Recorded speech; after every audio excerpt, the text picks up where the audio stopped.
L'agroécologie, on en parle beaucoup, parfois de façon précise, souvent avec un certain flou artistique, mais il est incontestable qu'elle a comme effet collatéral de susciter le dialogue entre les agriculteurs et la société.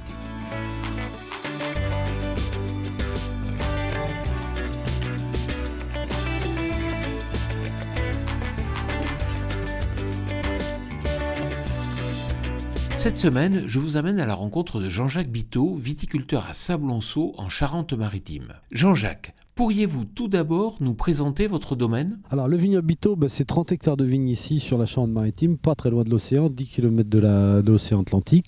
30 hectares qui sont répartis 20 hectares en production de cognac, 8 hectares en vin de pays charentais et 2 hectares en production Pinot des Charentes.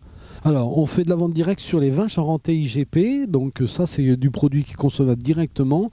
Ce qui est cognac, ça part donc dans les maisons distilleries, maison Martel, distillerie de la Champagne, distillerie de la Tour.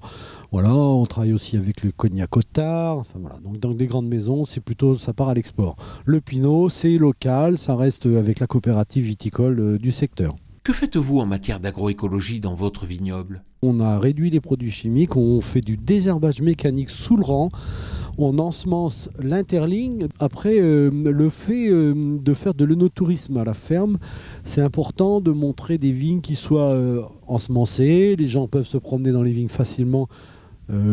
Avec des sols qui sont enherbés, c'est plus facile.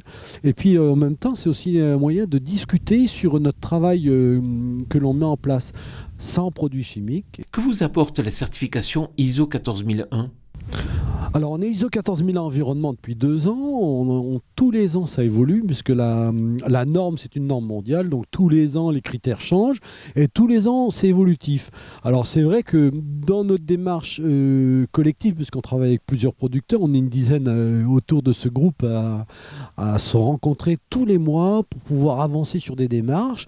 Et c'est vrai que sur l'agroécologie, il y a beaucoup de sujets, il y en a qui mettent des nichoirs. Nous ici on avait des ruches, des producteurs de miel qui mettaient des ruches au bout des vignes, donc c'était intéressant aussi. On travaille en réserve de chasse, on a des lièvres, on pense à la biodiversité bien sûr, on regarde tout ça, on a beaucoup d'échanges autour de ça et on va aussi rencontrer d'autres producteurs, d'autres viticulteurs de d'autres régions. On avait été chez les gens de Buzet qui sont très avancés sur cette démarche agro-environnementale. Et concernant les haies ? Oui, alors les haies c'est un des sujets dans lesquels il faut avancer.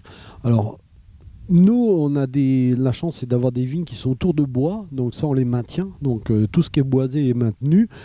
Les haies ici, il y a eu des plantations de haies fortes, puisqu'il y a eu le remembrement dans la commune il n'y a pas très longtemps, donc il y a eu beaucoup de haies replantées. Et moi, c'est un sujet aussi qu'on fait attention à tout ça, quoi, bien sûr. Est-ce que les attentes de vos clients évoluent ? Oui, ça c'est important.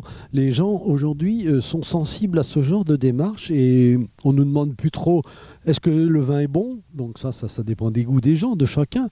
Mais on nous demande surtout comment on le fabrique ce raisin, comment on le fait, comment on travaille notre vigne et comment on arrive à faire des raisins de qualité pour faire du vin de qualité. Merci Jean-Jacques. Quant à moi, je vous retrouve la semaine prochaine sur TV Agri pour un nouveau regard porté sur l'agroécologie. Bonne semaine à toutes et à tous.